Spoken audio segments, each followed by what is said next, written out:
Play with maths में आपके लिए एक ब्लैक बुक से एक क्वेश्चन मैंने निकाला हुआ है और ये भी अभी सीक्वेंस एंड सीरीज का क्वेश्चन है। देखिए ये वैल्यू निकालने के लिए बोल रहा है कि value of summation of r equals to 1 to infinite तक सीरीज चली गई 4r+5 into 5 to the power minus r. नीचे देखिए क्या लिख रहा है r इंटू 5r+5। तो जब इस तरह की आप सीरीज सीक्वेंस देखते हो जिसमें कि इनफाइनाइट टर्म्स का समीशन की बात होती है, सम करना होता है, तो यहाँ पे हम एक ही चीज करनी होती है कि उसको दो पार्ट में स्प्लिट करना, बीच में माइनस प्रोड्यूस करना और उसके बाद में सिचुएशन को देखना, क्योंकि इसमें एंड टर्म्स नहीं बना सकते क्योंकि सीरीज जो है ये इनफाइनाइट तक जा रही है।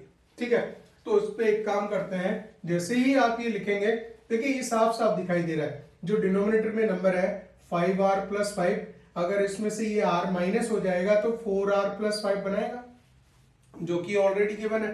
तो ये तो बन ही गया। जो स्प्लिट करना है, स्प्लिट करने का काम तो विद इन सेकेंड्स हम देख पा रहे हैं कि हो गया है। और ये जो 5 to the power minus r है उसको भी हम देख लेंगे। इसको आप ऐसा लिखोगे, इसको आप इस तरह से लिखोगे, दैट इज द 1 इसमें बीच में लेंगे 1/r माइनस 1/5r+5 लिख देंगे। ठीक है, बीच में माइनस लिया है। और जो ये नंबर है कौन सा 5 to the power minus r, इसको भी मैं ऐसा लिख देता हूँ 1/5 टू द पावर r लिख देता हूँ। कोई दिक्कत नहीं है ना। यहां तक का काम आपने जब आप कर लिया और ये जो स्प्लिट हो चुका है, इसको एक बार सॉल्व करके देख लीजिए। अगर एलसीएम वगैरह लोगे आप तो r इंटू 5r+5 ही आएगा, और इससे जब डिवाइड करेंगे तो 5r+5 आएगा ऊपर, 5r+5 माइनस r, तो यही तो बनेगा। तो अल्टीमेटली जो हमने लिखा, इस वैल्यू को अगर सिंप्लीफाई किया जाए तो वापस पुरानी जगह पहुंच जाएंगे। तो इसको ऐसा लिख सकते हैं। ठीक है, वो हमने लिख दिया। अब एक और काम कर दीजिए इस पे कि इसको r इक्वल्स टू 1 से इनफाइनाइट तक है, इसके साथ में इसको भी लिख के चलिए, क्या दिक्कत आ रही है। r into 5 to the power r minus 1 ये भी आएगा आपका 5r+5 इंटू 5 की पावर r। तो अब ये प्रॉपरली जो है सीरीज जो है, जैसे दो पार्टीशन हो गए, इसके बीच में माइनस आ रहा है।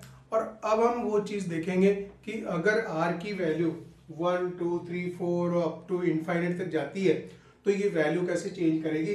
तो वही बात है बस। अब जैसे मैं r इक्वल्स टू 1 पुट करता हूँ, समीशन का मतलब ये है, इसमें इस पूरे पार्ट में r इक्वल्स टू 1 पुट करेंगे, plus r equals to 2 plus r equals to 3 और इनफाइनाइट तक जाना है।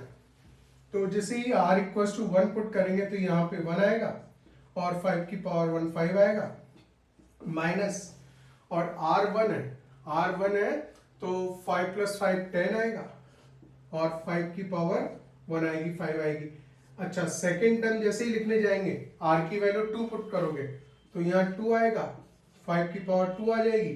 ठीक है, माइनस 1 और r की वैल्यू हमने 2 पुट की है तो 5 टू 10 15 हो जाएगा, 15 इंटू 5 की पावर 2 आ जाएगा।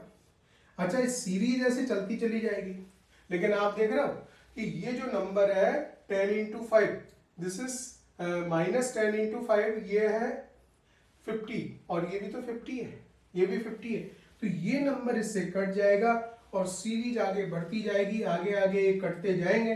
बोले लास्ट में क्या होगा जब r इनफाइनाइट पुट करेंगे। ठीक है ना, जब r इनफाइनाइट पुट करेंगे तो ये वाला नंबर भी इनफाइनाइट चला जाएगा।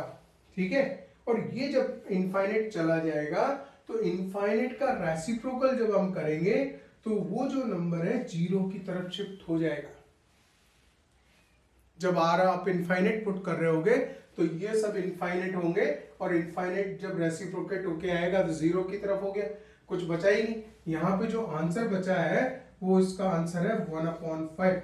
इसको आप एक ऐसी सिचुएशन देख सकते हो कि हमने लिमिट ले ली, वहां जाके वहां लिमिट ले ली when r tends to infinite, तो वैल्यू क्या है आपको मालूम है ना कि ये limit n tends to infinite r tends to infinite की अगर लेंगे, इसका मतलब हम वैल्यू ही निकाल रहे हैं, वैल्यू ही निकाल रहे हैं, लेकिन उसको एक कंडीशन दे रहे हैं, लिमिटिंग वैल्यू दे रहे हैं कि r टेंड्स टू इनफाइनाइट।